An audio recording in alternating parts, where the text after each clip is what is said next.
Hi, welcome to the Online Jewelry Academy. I'm Professor John Ahr and I'm your instructor. Today we're at Monte Christo Trade Corp in the heart of the jewelry district of downtown Los Angeles. And I'm here with Alice, and she's going to talk to us today about lost wax casting. Alice, what are some of the things that I need to think about before I bring you my items for casting? Well, then you don't have to worry about that because we have done that so many times and we guide our clients through the entire process. The first thing probably we will ask you is, what did you bring us? Is it a CAD design or did you bring us a wax? Well, I didn't bring you a CAD design, but I brought you a wax. Oh, okay. And the second thing I have to ask you, how many rings do you want us to make? 1 or 10,000? Oh, wow. Well, I just need one today, but if I was going to ask for multiples, how would you guys handle that? Well, we usually do molds. Okay. We have a beautiful example here. It's not a ring, but it's a Buddha statue. So we have a mold here, and we have a wax figure, and we have the finished product, which is bronze. Okay, so you're just going to make a mold of it and make multiples and cast them. That's cool. Yeah. Now, what are my choices in terms of alloys? I see you've got some laid out on the table. Yeah, here we have gold alloys for rose gold, yellow gold, and white gold. What's this alloy? This is not an alloy, actually. This is a pure gold. Oh, so that's the 24 karat. Yeah, exactly. Now, can I get these alloys at any carat that I want? For sure. So 10, 14, 18, 20, all of them? All of them. Cool. Now, it looks like you've got dog bowls full of gold here. This is not a gold. This is sterling silver alloys. Oh, okay. They're both sterling silver? They're both sterling silver. Okay. Is there a reason for the two different colors? It depends on how do you make them, how much copper, zinc, and nickel you use. Oh, okay. So they're for different types of objects, Yes. different sizes. Got it. So I see you've got a pair of boots over here. What's going on with that? Well, actually, we don't do only jewelry. We can make any types of castings. For example, we have something for shoes and for bags, any types of accessories. So it seems like you guys can do any type of accessory from jewelry to handbags, shoes, and even small sculptural Yes. items. That's fantastic. So how do we get the process started with my ring? Okay, let's give it to our professional and he will put the sprue on the tree. Okay, cool. John, this is Michael and he will help us. Michael, John wants us to cast this in silver. Do you have any sprue tree where you can add it? Yes. So Michael, you're just going to add a piece of wax to the end of it and then put it on the tree in front of you? Yes. Cool. So John, now you can see how we do it here. He's using very high temperature wax machine and he has to melt the wax and put the ring on the sprue tree. So he's using the wax pen to attach the sprue to the model and then attaching that sprue's other end to the base of or to the top of the tree. Exactly. Cool. About how many pieces are on a sprue tree? Well, it depends on the size of the pieces. So each sprue tree has to have the same size pieces on it. It can vary. So all of these are models that have been produced through wax injection. Great. Yes, exactly. So that's how we get to 10,000 if we want to make Pieces. 10,000. Yes. Excellent. Cool. My ring is on the sprue tree now, and you've got all these other clients' pieces on different sprue trees, but I understand that Monte Cristo does original wax carving as well. Yeah, we do that.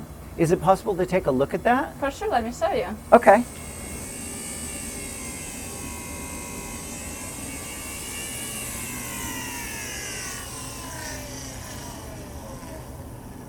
So now here we are in our wax carving and designing department where we have our expert carver and designer Tigrani Sargsyan, who has designed a lot of pieces for us. How many pieces are in the Monte Cristo catalog? Well, we have more than 15,000 designs. Wow. And how many has Tigran designed? More than 2,000. Oh my gosh. And these are available to retailers, to the general public, Exactly. and they can purchase them in any type of metal. Yes. That's amazing. Different types. Well, this looks like it's a very complex process, and there are a lot of tools on the bench. Different tools which he used. Yeah, our designer has to use all of them to carve tiny details of each design. Great. So I'm sure that they're quite personalized in order to make it simpler for him to work. For sure. That is great. Well, thanks for showing that to us, Alice. You're welcome, John. What's next? Today I'm going to show you our casting department. Okay. Okay, Alice, so Yes? we have our piece sprued to a sprue tree like this one on a sprue base. Now, what happens to it next? Well, when we have our sprue tree with pieces on it, we have to put the sprue tree inside of the flask and fill the flask with the investment to continue the casting process. Okay, so this flask is covered with like a cling wrap to close the holes off, and I see it's got tape above the rim so that it can be overfilled, or? Yeah, it's just in case the investment will not pour out. So when you vacuum it, if it comes, it may bubble up out Yes, when the air bubbles are for sure. released from it. Okay, so I'm familiar enough with casting to know that the investment is a dry material that you mix with water, and you have a limited amount of time to do it, right? Because it gets dry, it dries. It hardens up really fast. Yes. Okay, so let's put the flask onto our sprue base so that Michael can invest the tree and cast it. Okay. All right. Now each one of those flasks has a tree with wax models on them. He has added the investment, which is like a plaster of Paris, only it's heat resistant. And now he's mixing it up with a big industrial drill. That's correct. I see he's wearing a respirator, and that's wise because I know it's not good to breathe this stuff in. Now that it's blended, he's pouring it through a filter to ensure a consistent mix. Michael's working very hard to get all of the mixture because he's measured precise amounts that are needed to fill all of the flasks.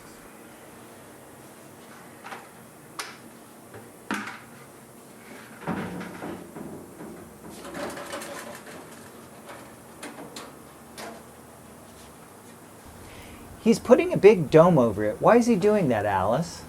That is to vacuum out any air bubbles. So Michael has been mixing the investment for about 5 minutes on the vacuum table. Once this is completed, most of the air that's been trapped in the mixture from the mixing process will be removed. Next, he'll remove the bucket from the vacuum table so he can use that surface to invest the individual flasks.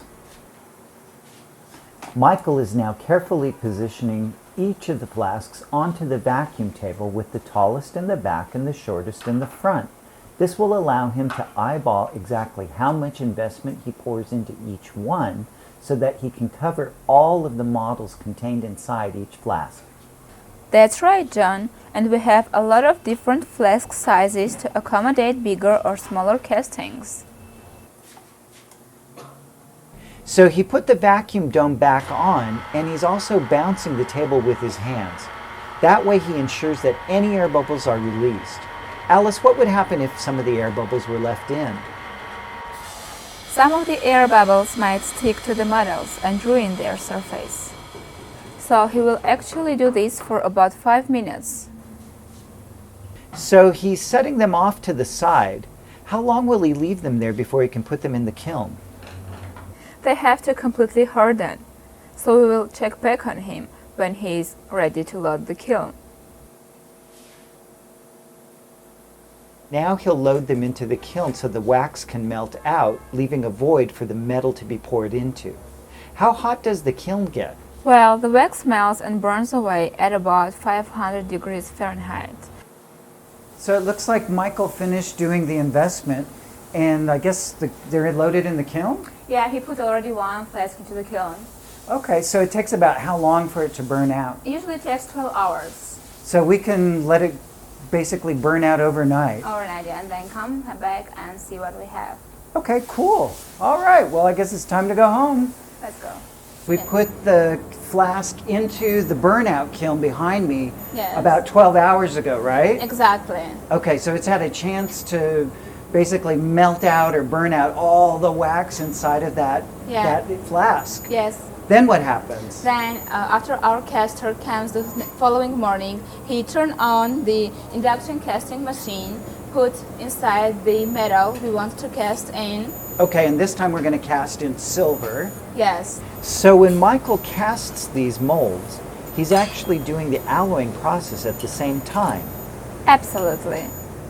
And it's a vacuum casting machine, correct? Exactly. So that means that the vacuum is going to suck all of the air out of the flask and give the metal its best possible chance to reach every little tiny spot inside of that empty void, right? Yes, that's how it works. Okay, cool. So I guess we should stand back and let your caster get busy, right? Yes. Okay. Thanks.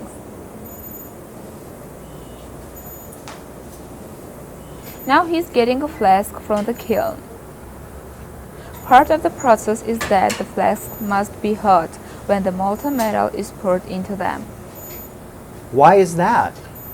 If the flasks aren't hot, they might eject the molten metal. It's pretty interesting how this machine automates the casting process. Once the flask is received by the vacuum unit, Michael can line it up with the induction furnace so that the metal flows freely into the flask. He will calibrate this and make sure that all of the material is ejected from the crucible by looking through the porthole of the machine and making sure that the flask is properly cast. Michael is opening the unit and the molten metal has already been deposited. Now that the casting is complete, you can look into the top of the flask and see how hot the metal is. Notice that the screw button is glowing with heat. He's taking the flask across the room where it will cool off. Alice, how long does it have to cool off before he can break the mold? It takes about 20 minutes. So John, it's already 20 minutes past, and now we have our cast done. What we have to do now is to break the investment, and then after that put into the washing machine to remove out of there, and after that we will go and cut the spruce. Okay, great. So we get a chance to see it between steps then? Yes. Michael is putting the flask into a rotating unit that uses high water pressure to start the investment removal process. Boy, it's a good thing that Michael shut the lid on that thing, otherwise we'd all be sopping wet.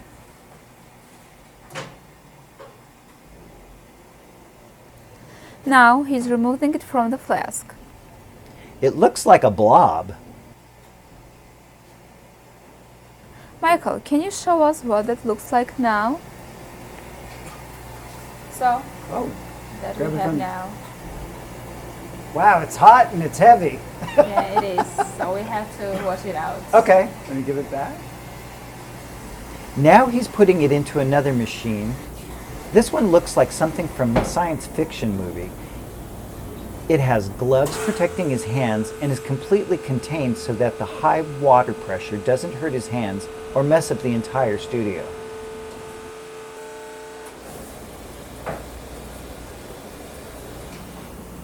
Wow, So, here is your ring. cool.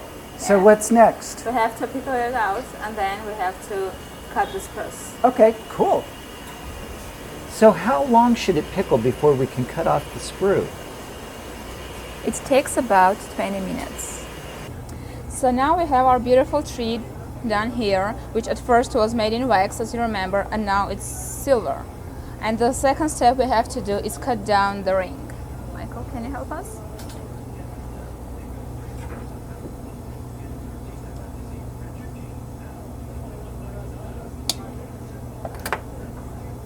Cool. So now the ring's taken off the tree, and I guess we need to file down the sprue all the way and send it for finishing. Yes? Great. Exactly. Great. So I guess we're off to finishing then. Now, Alice, where are we in the process? So we know that Michael cast your ring and he cut the sprue. So now we have our expert polisher Christian who will put a shine on it. Okay, great. And I assume this is Christian. Yes, Hi, nice it to is. meet you. Hi, it's nice to meet you. So, Christian, I understand, has already taken the ring through 2 other processes. He did Exactly. an abrasive process to remove the skin from casting, and he's also used a bobbing compound to adjust and refine the surface. And now we're getting ready to witness the final Yeah, polishing. the final process. Cool. Okay, so I'm going to start.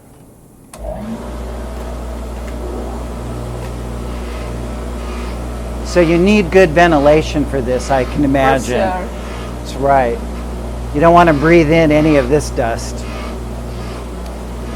Well, it's really quickly looking great. Obviously, he is an expert. It is. Wow. Here. Okay, so I'm assuming that this is very hot since you handed it It to is. me on a towel. Thank you so much, Christian. You're It looks welcome. No great. problem. So this is kind of big and clunky, but I understand that Monte Cristo can provide a variety of finishes, and you can polish almost anything? Yeah, we do. We polish in different sizes, and like here you can see very delicate pieces.